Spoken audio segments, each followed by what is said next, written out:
Batteries. Solar panels generate electricity during the day, but we need a way to store that energy for use at night or on cloudy days. This is where batteries come in handy.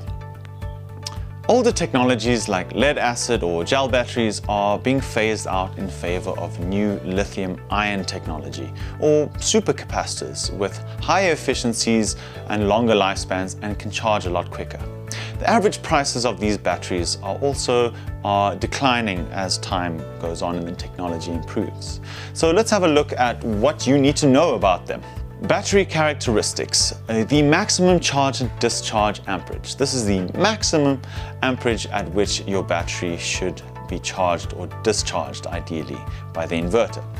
You will need to set this up when you are adjusting the settings on your inverter.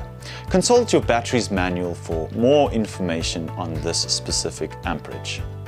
The total amp hours. This is the number of hours a battery can supply 1 amp for. Voltages.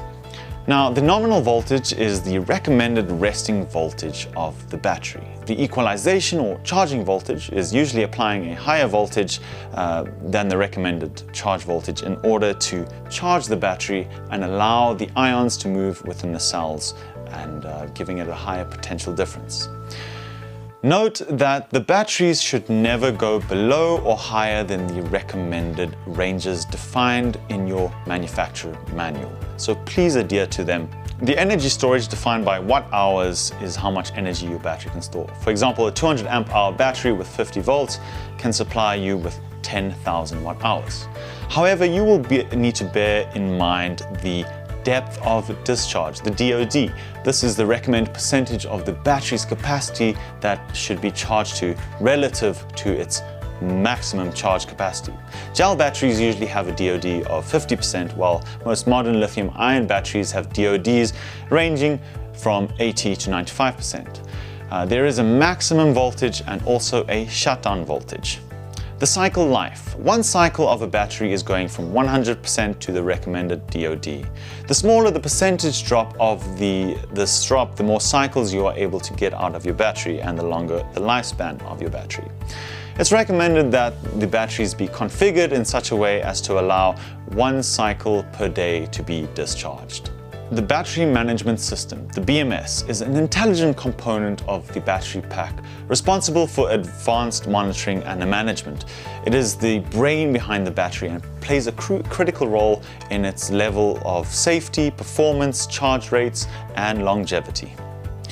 The batteries will also communicate with the inverter via a specific protocol, and there are 2 main ones that batteries will use. Controller Area Network, CAN bus, or the RS485 is another industrial specification that defines the electrical interface and physical layer for the point-to-point communication of electrical devices.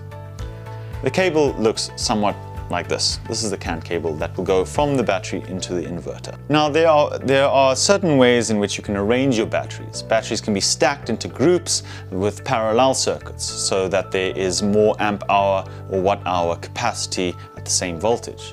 You will need to connect the BMSs across the ports of the batteries to one another, as demonstrated in the manuals that you will find. This allows for the batteries to communicate with one another. You will also have to set the master battery and the respective slave batteries by adjusting the important dip switches found on the battery. Make sure this is done correctly. Always consult the manual included with the batteries before connecting it to your system. They are a fire hazard and should be handled with caution. A disconnection DC fuse switch is also recommended in conjunction with the inverter, so that in the event of the discharge or charge exceeding the recommended amount, it will blow the fuse, which looks like so, preventing any damage to the batteries or inverter. Alright, so that's more or less what you will need to know about the battery side of things. Let's look at how to size all of the components of your system, such as the inverter, panels, and batteries, to the specific project needs of your home or business. Let's go.